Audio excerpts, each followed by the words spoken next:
Oh, you got my card? No, I got your logo. Oh, I was gonna say I got my card though too from the prison when I. Oh, see, this a real. I got my boy to recreate it. I see that. That's the real one. I had. Yeah, I got my real one too, bro. You don't want to see it. It's crazy looking. Oh, okay. So let me go ahead and. Looks like Charles Manson. Let me start this thing right here. So, little music first, and then we go into it. Boom. Yes, sir. Yeah.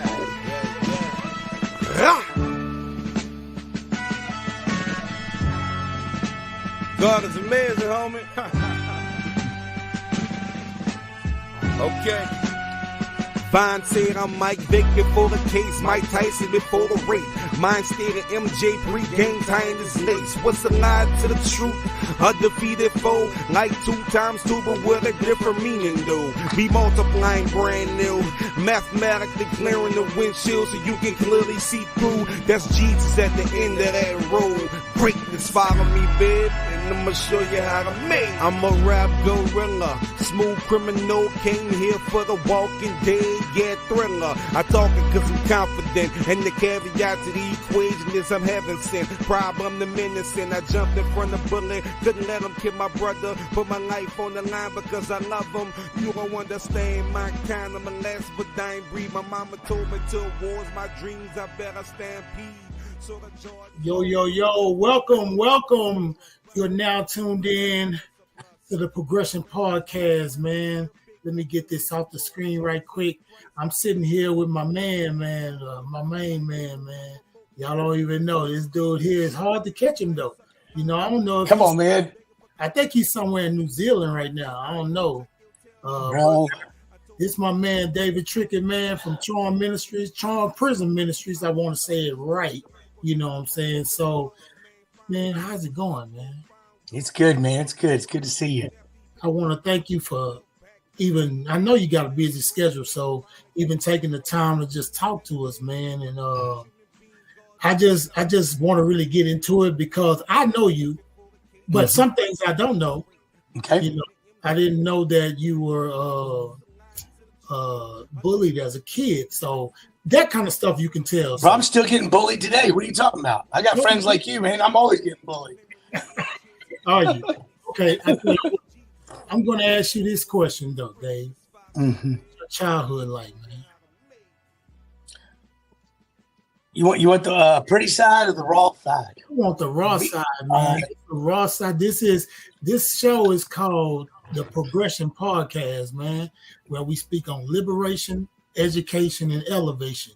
Okay. So I want to know, how it started. Pretty normal childhood, obviously what we like to call normal, but 4 years old, parents were divorced. Didn't know at the time what kind of impact that would have. I had a real close relationship with my dad, and all of a sudden now he was gone. And obviously working in prison ministries I do now, I know the direct result of many of these men's incarceration is either absent or abusive or passive father. My father loved me.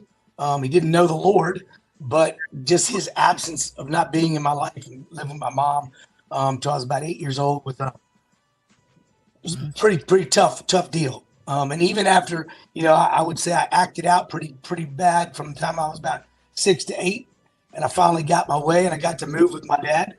Yeah. But the grass is always greener on the other side, but it still has to be mowed. And I got over there with my dad, and now you miss your mom, and there's that missing piece, the nurturing side. And I don't know what just happened right there. You turned your camera off, but anyway, I was trying to. These texts are coming in. I'm trying to get rid of them. But anyway, so love sports, played sports growing up. It was pretty normal from that aspect. But again, there was no understanding of God. There was no. I didn't grow up in church. I didn't know anything about that. And obviously, in my later childhood years, things began to spiral out of control. Okay, so I want to go with a little timeline, but that's the little the part when you were younger. Yeah. Now I got to go into some real stuff. I know you see the question. I see the question. So it says, what led you to prison? The main thing, I would sum it up in one thing, but I'll give you the details. I didn't know my identity. When you don't know who you are, you don't know what to do. And I didn't know who I was. My whole identity was wrapped up in. I was a pretty good football player. I was recruited and looked at by several colleges now because of my identity, lack of character. My SAT score didn't measure out to get some of those scholarships, so I had to go to a smaller school. My plan was go to the smaller school and graduate back to Division I. And as things worked out, not knowing your identity, I got into college. The partying that I began doing in high school just escalated by the time I was in college, and I was all in. Now you throw into the mix, I was roomed in college with a guy who was a Colombian drug lord's son. Whoa. And they were handling the drug trade on the whole East Coast. Okay. So I was in hard and heavy pretty quick. So fast forward, it got a little too heavy for me. I moved out of Baltimore back to Houston to get away from it. But Okay, I hear you, everything you're saying. It's coming. I know play you toys. Yeah. Your play toys, you can change. But one thing they leave out of that is the other saying is where you are is where you are. Like no matter whether I left my playground, playmates, and play toys, I was still the same. I had no identity, didn't know who I was. My identity was wrapped up in, at that time, being a football player, but that was no more. So now I had to create a new identity. Yeah. My new identity was someone that was feared, someone that was respected, someone the girls wanted, all these things, you fill in the blank. And, the end result is sin. I wanted to satisfy and gratify my flesh. And I did everything in my power to do that. And you created this persona. So could you tell me the name of that persona? I couldn't give you a name for it, brother. There might be some names that others could give you, but I would not want to venture down that. The name, though. You know what I'm saying? I already know the name. I've heard. Don't do it. I'm not gonna say it. I'm not gonna say it. So you told me don't say it. Now, now we got to get into some deeper stuff. Okay. You see the question. What was it like walking in prison for the first time? Well, I tell you, it's really funny. I was, I was a slow learner.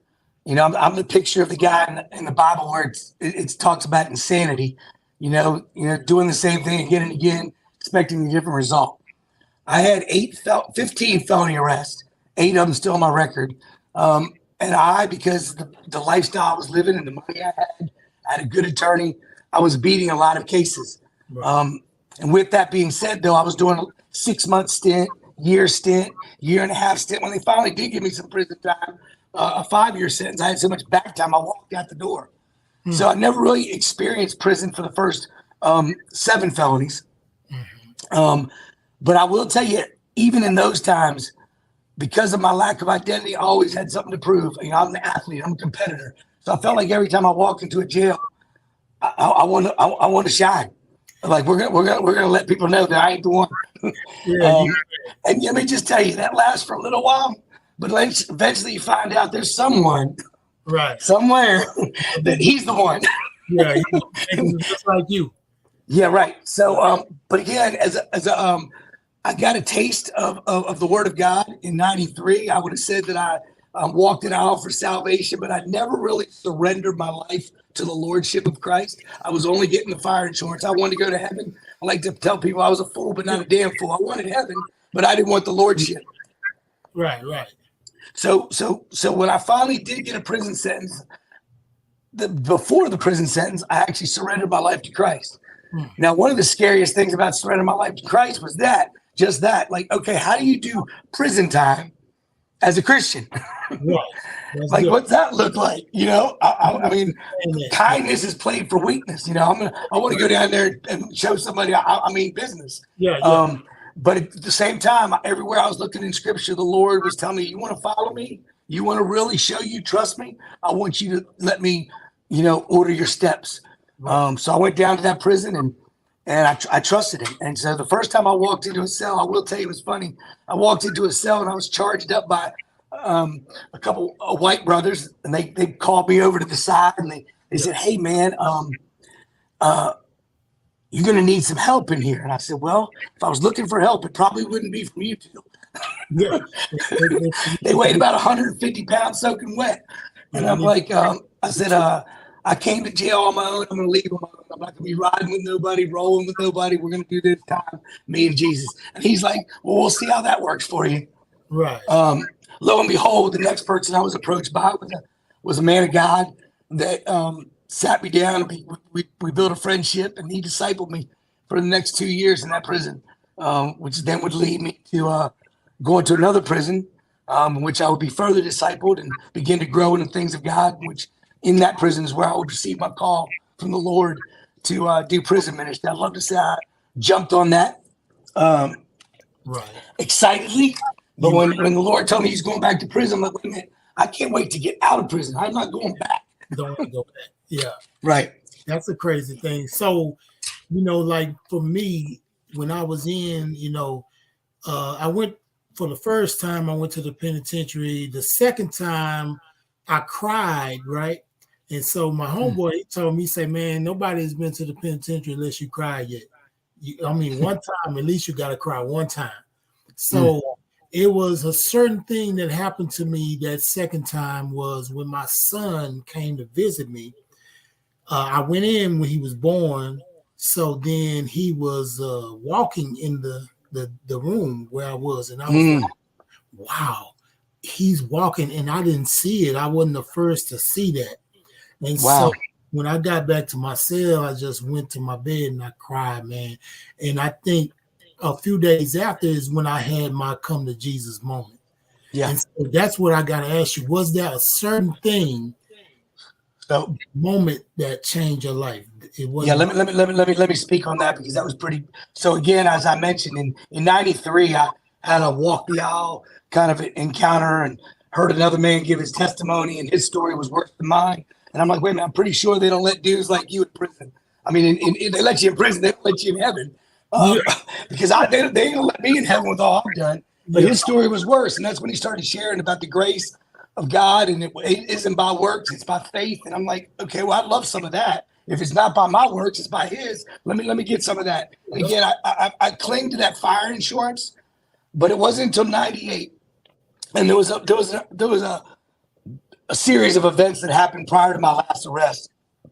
But I remember that night in the cell, I hit my knees and I said, "God, if you're real, I'm done. I'm done living this way. I've seen some true Christians that have the peace of God, that have the joy of Christ. If that's a real thing, I want some of that." And I'm telling you, there wasn't an audible voice from heaven, but there truly was it was definitely the Holy Spirit that was ministering to me in that moment. I felt a sense of peace, a sense of comfort.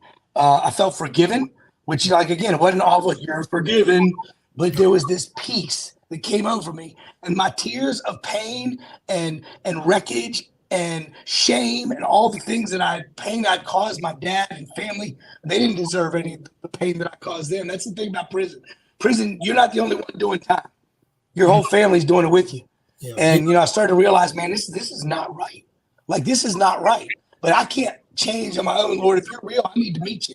And I would say that night, the Lord met me right there. And it's funny, I opened the Bible the next morning. I opened the Bible, and the first verse it opened to, I just parted the Bible down the middle. And it turned to Psalm 30:5, and it said, "Weeping may endure for a night, but joy comes in the morning." And I tell you, it was that joy and that peace in the midst of looking at a 50-year prison sentence that you can't explain that. You can't explain why you got peace when your circumstances are dictating a long, long, long prison sentence and everything else. And then I think what put the nail in the coffin, when I finally did go to court, you mentioned your son. Right. My dad flew down to Houston from Baltimore to be at my trial, and which it wasn't a trial. We worked out a plea deal, which they were trying to give me 20 years, which was great. That came down from 35, and ultimately we worked a different deal to where they were going to give me 20 and drop a case, but they decided to give me 2 10-year sentences run concurrent. So to me, that was a 10-year sentence, and that was grace. I was glad to sign. But I remember going out, from 35 to 10, I'm doing good. So I go out in the courtroom, and the judge reads the crime and the time and all the other stuff. And from behind me, as they're reading my sentence, that you'll be, sentenced to the Texas Department of Corrections for 10 years, I hear my dad behind me, 2 rows back, and he's just kind of weeping. And I was like, man, like I'd see my dad cry two other times at my great grandmother's funeral and when I left for college. So there wasn't a doubt that he loved me, but this broke him.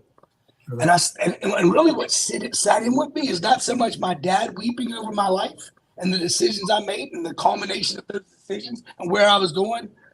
I started to think about it from a heavenly perspective. Like, how sad is God who spared his own son? And here I am just sticking him again and again with my life. Right. And I just can imagine how he was broken over my life and wanted to see it change. So it really kind of was the nail in the coffin moving forward. Yeah, that's deep because it's crazy because I remember that part, but I wasn't saved then. But like I say, when I had this dream and I did come to Jesus Christ, I came out of fear. I was like, God came to me in a dream. He never came to me audible. He never said, go walk 3 paces. None of that. I'm surprised though he didn't come that way to you. Like, you have such a close walk and talk. I'm surprised you didn't get that. Hey, double O. Call me Jesus Jr., you know what I'm saying? So, no, but for real, it's like when I had that dream, I came to Jesus out of fear. But then when I got out, because I made a covenant with God and I said, man, hey, if I can make it out of here, Jesus Christ, I'm going to serve you. I'm going to take my family to church. I'm going to do all I have to do. I'm going to serve you. And I tried, now, not to say that I'm perfect, but I tried my best to honor my contract. Let me say it like that, to honor the contract. So when I got out, I got into biblical school. I did a few things and man, I started studying. I had that hunger for more. And then I say, I had to go back to Jesus Christ. I got to give my life again because now I'm giving it out of love. You know what I'm saying? It's not out of fear. I'm learning how much he loved me. And my spiritual father, he's one of those biblical scholars, And so he tells me, he says, you can learn that this verse lines up with this verse and all that kind of stuff all you want to. But you got to understand that if you don't know the ABCs of this thing, if you don't have love for your fellow man, all that stuff you learn doesn't mean anything. Yeah. And so that really helped me, So to get, to keep it going, why did you start C.H.A.R.M Ministries? Well, I mean, again, I said a minute ago that when I first kind of started seeing vision from the Lord to go back to prison, when I got out, come back in, I was like, whoa. And how that started was, a lot of that, there was a lot of ministry happening on the inside. I'm not a brother that sees color. A lot of my friends in prison were black, and it didn't matter to me. And I didn't choose it because that's their color. It just so happened to be that way.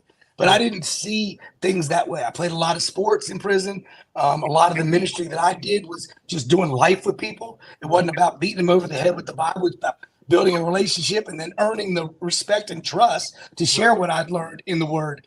And, and God began to show me that's what he wanted me to do. Yeah, I said, okay, Lord, I'll do that out there. There's places out there that need it too. And but God, he is, he has a funny sense of humor. He just tell him what you want to do, and he'll laugh. But anyway, he just began to put a burden in my heart. Begin to really unveil my eyes. Again, I didn't have the prejudice, but what I did have was I'll just be honest. I didn't like dudes in prison. There's this constant demand for respect. And I'm like, how is another man going to expect my respect, but he don't even respect himself? Like, you can't get my respect, right? So, but as I grew in my faith, I started to understand that wanting of respect came from a place of brokenness and a need that only God could meet, right? But he was wanting that met from man, right? Right. And as God began to take the scales off my eyes and begin to see men in prison the way he saw them. And I say this a lot. This is as a bunch of hurting little boys. I don't care if they're 18 or 80. Without Christ, they're hurting little boys. They may not know their condition because we're all hurting little boys in need of a dad, right? A real dad. And the real dad is Christ himself, man. It's God the Father. It's the one that extends mercy, but he also extends truth, and he gives it in equal proportions, right? We all need that father in our life. And even though, like I mentioned, I had a good dad, I didn't have a biblical dad. So my dad didn't raise me in the things of God. Even though there was a lot of love in my home, there wasn't any physical abuse. There wasn't a raising up in the things of God. So I didn't have the truth. I had a lot of grace, but not a lot of truth. And either one of those will kill a man. So, I began to learn from the Lord, that's what he wanted from me. He wanted me to start a ministry that comes back in and meets people where they are. Obviously, people that don't know that are watching, our ministry revolves around sports and about concerts and talent shows and whatever it takes to get on the inside and build a relationship with the men in there. And then from that place, obviously share the gospel. The only thing that's truly going to set them free. Man, that's what's up, man. Do you know this person? Oh, come on, man. That's the young Dave. Where'd you get that picture? That must have been the deep archives. Hey, I think I was telling you, you was like, I don't like the fruit cups. And I was trying to explain to you about, man, just eat it, man. or he was talking about that car seat. That car seat. He was talking about that car seat. I don't know. Maybe. I don't know. I know you remember that. Oh, man. We've had some good old times, bro. I'll tell you that. Matter of fact, it's funny. Go ahead. I was talking about you today real quick, and I'll share this real quick. If you can see real quick, my boy over here. Yeah, what's up? What's up? He can't hear you because I've got my earpiece in. But that's Trey Jenkins, man. He's new to the ministry here. Comes from a great family. His dad was a pastor in the Woodlands, and now they live in Palestine. But the young brother, kind of because of his not really knowing his true identity, even though he lived in a good home, started making bad choices, and he ended up here. We were talking about some of his choices. He still listens to some bad music, as far as I'm concerned. He said he loves that rap music, and I'm like, man, it's okay to love rap. I like rap too. He goes, oh, come on, man, you don't like rap.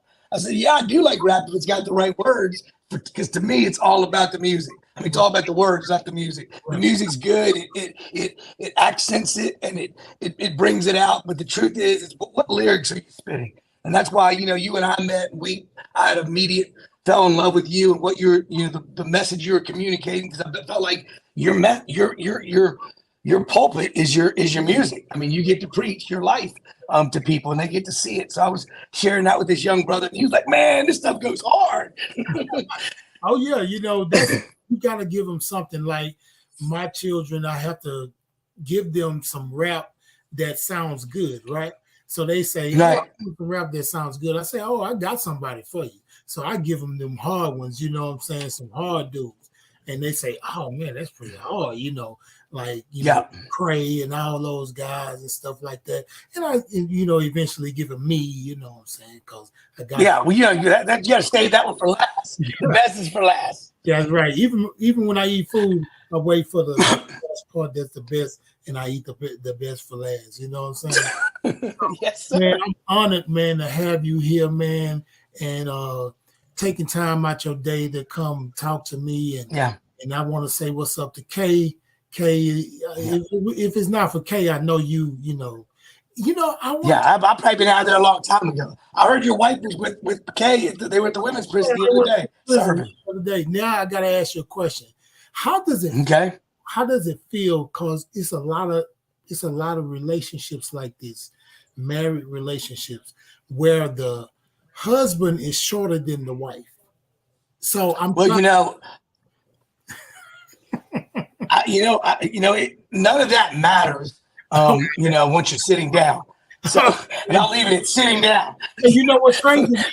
We won't go to laying down or what? Yeah, we're the same height right now. on the screen. Yeah, that's right. And when we're on the phone, we're the same height. You know, we're at the table, we're the same height. Just when we stand up, when she got those heels on, we're out. Yeah. And it's just like it's an honor to look up to my wife. Yeah. How wonderful she is. Man, that's cool, man. And your kids, man. So one of your kids is in college now? I got a friend. I mean, I got a sophomore, which I found out yesterday is basically going to skip her junior year because of how many credits she has. Which I don't know how she's going to do college in 3 years. It took me 20 to do college. And then I got a son that's a sophomore in high school at Houston Christian, trying to do his thing on the football field. So that's cool. So let me say something. This guy that you're looking at right here, you know, we go into the prison. I go into the prison with him and we minister. I mean, it's a great thing. I'm talking about, man, if you could see it. I got so many people that see pictures of it and they say, oh, man, take me. Because I want to see it too. So it's like, it's amazing because we go in, you play basketball, baseball, volleyball with the ex-felons. I call them ex-felons, right? And so they call them inmates, but I call them ex-felons because they can't really do nothing in there. So you'd be surprised. Yeah, but like you were saying about those guys, well, how the respect stuff go, like the testosterone level is so high in prison.